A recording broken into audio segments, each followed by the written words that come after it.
There is also a big question of ambiguity, and I would link that to something called the cosmological constant.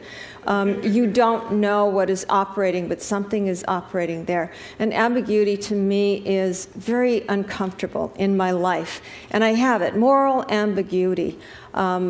It is constantly there. And just as an example, this is one that recently came to me. It was something I read in an editorial by a woman who was talking about the war in Iraq. And she said, save a man from drowning, you are responsible to him for life. A very famous Chinese saying, she said, and that means that because we went into Iraq, we should stay there until things were solved, maybe even 100 years. So there was another one that I came across, and it's saving fish from drowning, and is what Buddhist fishermen say, because they're not supposed to kill anything, and they also have to make a living, and people need to be fed.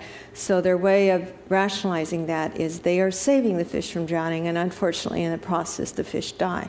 Now what's encapsulated in both these drowning metaphors, actually one of them is my mother's interpretation, and it is a famous Chinese saying because she said it to me, save a man from drowning, you're responsible to him for life, and it was a warning, don't get involved in other people's business or you're going to get stuck.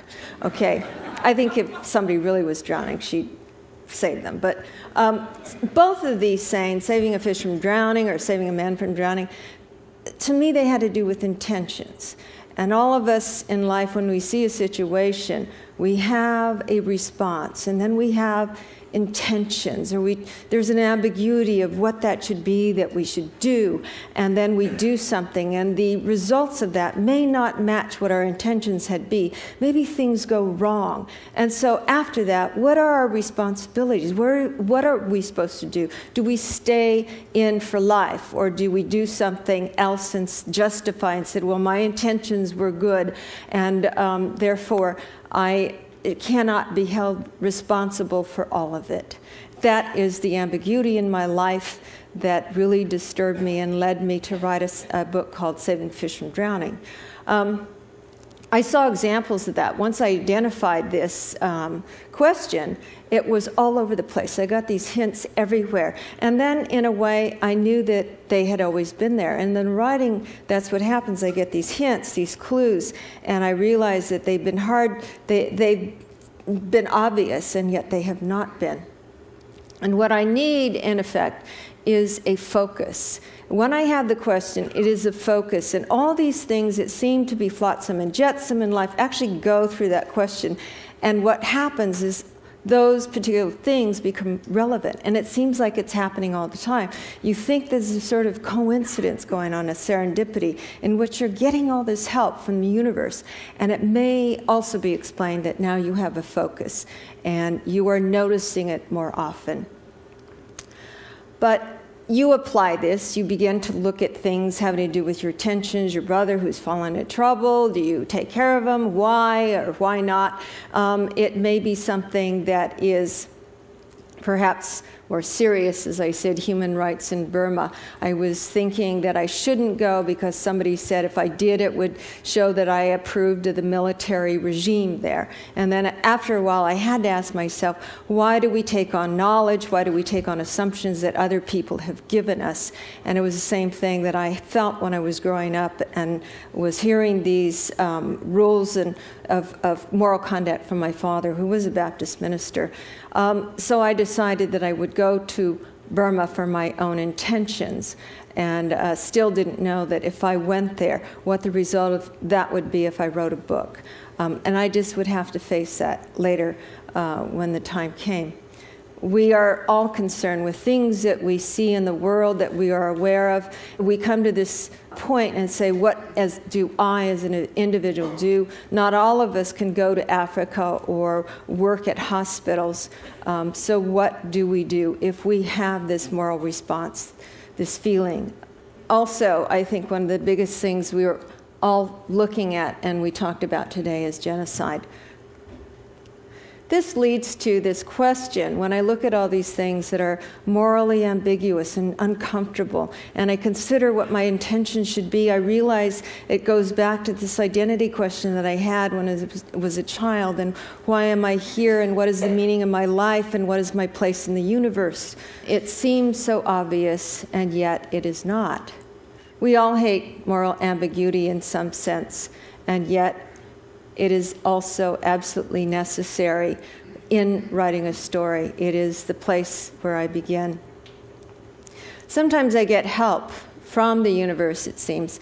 My mother would say it was the ghost of my grandmother from the very first book, because it seemed I knew things I was not supposed to know.